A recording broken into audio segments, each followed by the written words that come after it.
Hey everybody, my name is Poison Ducky and we're having another Total War Warhammer 2 match. I'm going to be leading the forces of the Tomb Kings, probably one of my favorite factions. I have a lot of videos on them, and I really like them, versus the forces of Malekith and the Dark Elves. Fantastic matchup, I really enjoy. Now, into army introductions. I'm going to have a scattered line of Spearmen, Tomb Guard.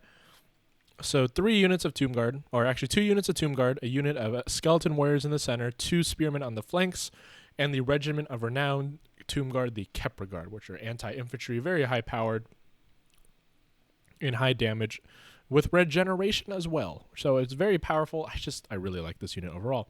I'm going to have the Chosen of the God, Ushapti, with great bows. Fantastic choice, good against all infantry and cavalry. Just because it says anti-infantry, these units still do a lot of damage to cavalry. I'm going to have some Nekahara horsemen on the flanks. So 1 unit of Nekahara horsemen, 2 units of horsemen archers on here, another horseman on the left side, and I'm going to have 2 chariots. They are going to be the archer variant of the chariot, so they can shoot. And what I like about the chariots of the Tomb Kings is that they have so many models. It's kind of a double-edged sword that they plow through so many infantry with their charge bonus.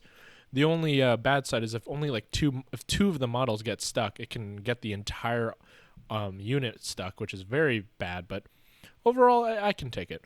My commander, my leader, will be the mighty Tomb King. I am using the followers of Nagash, and mainly because I like the skin.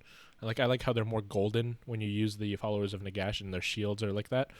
But you just think a normal Tomb King on the Sphinx, not the Sphinx, the Kemrian War Sphinx, and I'm going to have a Lich Priest with the lore of Nekahara. The lore of Nekahara is probably one of my favorite lores in the game. They might not be the most effective, but definitely very fun to use. My opponent on the other hand, is going to use a very crossbow-centric build for skirmishing. Repeater crossbows, 3 units of Dark Riders with repeating crossbows, some cheap frontline units of Dread Spears and Bleak Swords, and some Witch Elves to make my units go insane, or they go rampage and make sure I can't control them. And one of the most powerful anti-infantry units in the game, the Blades of the Blood Queen Executioners. Very powerful. They're so cost efficient, and they're very elite. Now, of course, I already said earlier, it's going to be Malekith using on a cold 1. So, no dragon today.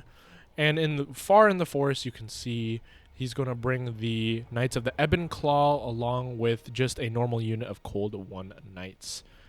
Now, with those army introductions out of the way, let's see how this replay goes. I was a little stuttery, this replay, or at least this commentary. Apologies for that. No reactions so far. Alright, so the battle's going to begin, and I'm going to move my skeleton archers to the left flank to make sure to get some fire into the repeater crossbows. Now, the repeater crossbows cannot fire. They can fire only in a frontal lobe. They cannot fire all around them like the skeleton archers, so a perfect unit for chasing the repeater crossbows are using skeleton archers. And they have no armor whatsoever. 30, not going to stop the power of the archers. So make sure he does not get value out of these units. And I'm going to have the Ushapti over here, my chosen of the gods, to get good fire into them. And they're going to do a really large amount of damage as they're grouped up very heavily. And you're going to see the Ushapti fire come in.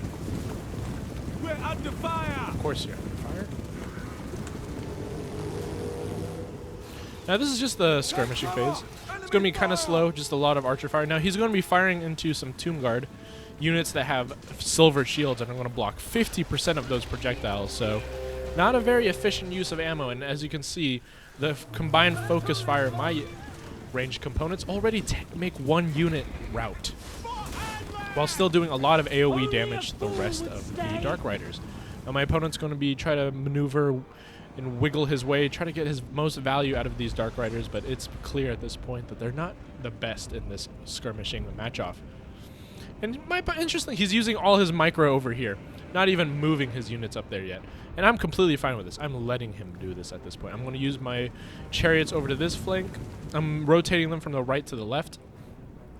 as I realize my opponent is moving his army from the left to the right. I don't want my chariots to fight any of those nasty Cold One Riders. Well, I don't actually see them yet. Actually, I do now.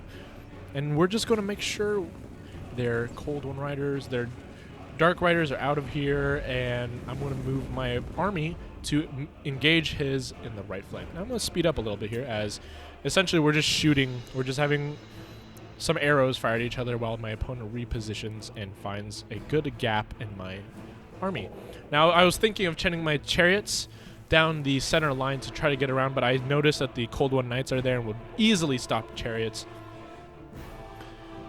And I do send my skeleton archers along with my Nekahara horsemen on the flanks as my opponent approaches me from the woods. Now, I'm going to have a very defensive formation here, and I believe they're going to charge out of the woods into the Tomb Guard and skeleton warriors of my front line undead infantry. Now, I just love the Tomb Guard.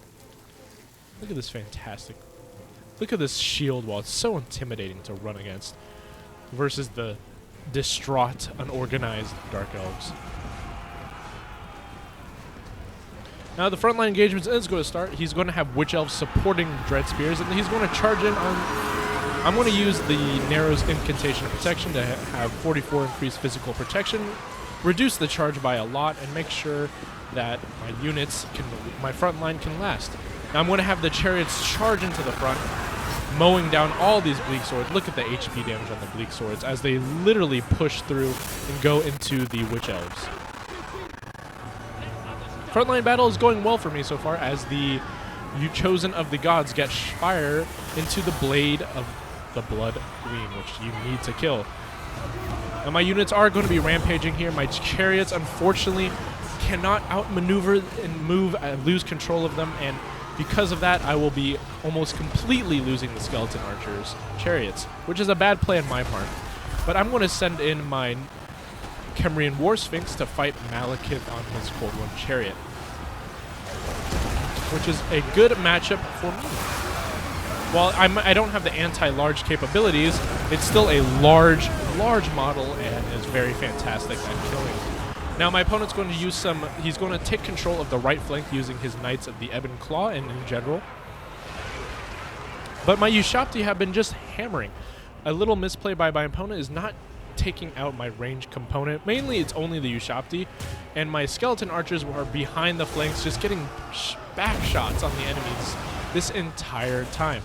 Now at this point, it's just going to be a monster mash. It's a huge mash in the center. Over here, you can see from above, like it's just a line of undead, a little collapse on the right side, and undead holding well in the left side. Tomb Kings just do fantastic. Now look at this fight.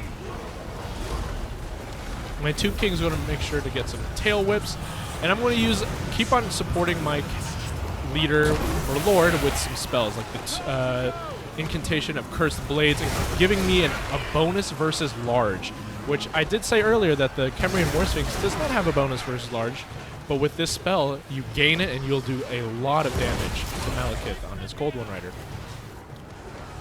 Now my skeleton archers are doing well, shooting into the Dark Riders, and I'm going to have a Ushabti summon. A Ushabti summon in this hectic fight over here is going to do a lot of damage, as they have high mass and deal anti-infantry damage. Make sure, while they have armor piercing as well, which will do a lot of damage to the Cold One Riders and Knights of the Ebon Claw, even though they might not have anti-large. And another set of rampage going off as I charge my Nekahara warriors into the poor Dread Spears.